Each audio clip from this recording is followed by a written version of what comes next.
मणिपुर पर बात होनी चाहिए। खुद प्रधानमंत्री मोदी को जवाब देना चाहिए। कितना सही दबाव बनाया था विपक्ष ने। फिर किसी इंडियन ने आइडिया दिया कि अविश्वास प्रस्ताव लाइए, जवाब देना ही पड़ेगा। लाए, लेकिन जीरो तैयारी के साथ सदन में पहुंचे।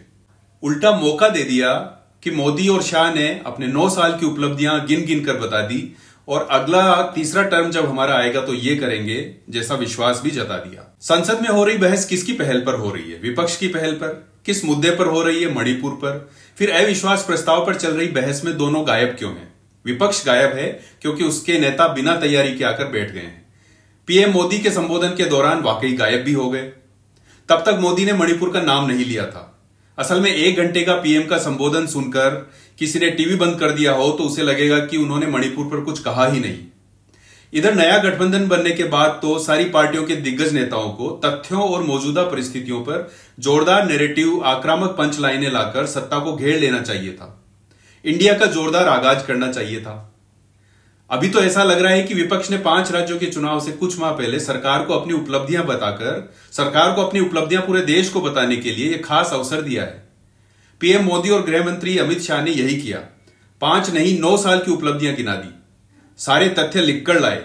कश्मीर, बैंकें, सर्जिकल स्ट्राइक, इकोनॉमी, विदेशी निवेश, जीवन स्तर, मेक इन इंडिया, स्वच्छता अभियान, LIC, सब कुछ। बीते 9 साल के कीर्तिमान बताते हुए भविष्य का दावा भी जता दिया। हमारे तीसरे टर्म में यह होगा। पीएम मोदी के घंटे भर के भाषण में जब मणिपुर नहीं आया तो विपक्ष उठकर चला गया, वॉकआउट कर गया। राहुल और विपक्ष पर तंज तो मोदी ने कसे ही। जिन लोगों ने कभी गमले में मूली नहीं लगाई वे खेतों को देखकर हैरान होने ही हैं। जो कभी जमीन पर उतरे ही नहीं, जिन्होंने हमेशा गाड़ी का शीशा नीचा करके ही गरीबी देखी है, वे हैरान होने ही हैं। आज आप यूपीए का अंतिम संस्कार कर रहे थे।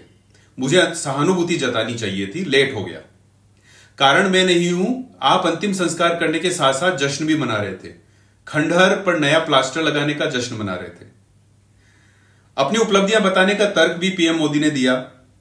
अगर ये अविश्वास की बात करते हैं तो हमारा भी दायित्व है कि हम देश के विश्वास की बात करें। विपक्ष के जाने के बाद मणिपुर पर मोदी ने अपनी बात की। विपक्ष के नेताओं ने इसके मुकाबले में बेहद कम तैयारी की, कम तथ्य जुटाए, इसीलिए उनका हमला बेहद कमजोर रहा। कांग्रेस नेता मनीष तिवारी ने म्यांमार और चीन के रिश्ते बताते हुए खतरे से आगाह किया, चीन के घुसपैठ की बात की। शिवसेना शिंदे गुट ने महाराष्ट्र और डिंपल यादव ने उत्तर प्रदेश की बात की। सुप्रिया सुले ने वंदे भारत के अपने क्षेत्र में नहीं रुकने का मुद्दा इस बहस में उठाया। राहुल के भाषण में केरोसिन, हत्या, अहंकार से लेकर भारत जोड़ो यात्रा तक थी।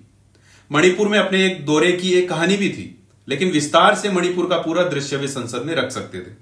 वहां की स्थितियां बता सकते थे जो नहीं बताई। इससे पहले अमित शाह ने यह भी बता दिया कि मणिपुर में 700 लोग मारे गए, लेकिन तत्कालीन पीएम नरसिम्हा राव वहां नहीं गए। मैं 3 दिन 3 रात मणिपुर में रहा। गृह राज्य मंत्री 23 दिन रहे। म्यांमार बॉर्डर पर फेंसिंग को लेकर समस्या क्या है, क्यों है, कौन जिम्मेदार है, सरकार क्या क्या कदम उठा रही है, सब बताया। उम्मीद है कि सरकार ने मणिपुर को लेकर जो गंभीरता दर्शाई वह आग से घिरे मणिपुर में जमीन पर भी दिख रही हो। उस आग को तेजी से बुझाना सबसे पहली जरूरत है। विपक्ष अगर इंडिया के बैनर तले मजबूत शुरुआत करता तो जनता में भरोसा पैदा होता। सरकार को मजबूत विपक्ष और अगले चुनाव के लिए बराबर के 2 उम्मीदवार चाहिए ही चाहिए।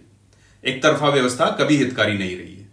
उम्मीद यह भी है कि इंडिया के सारे नेता बैठकर अपनी परफॉर्मेंस की विवेचना करेंगे।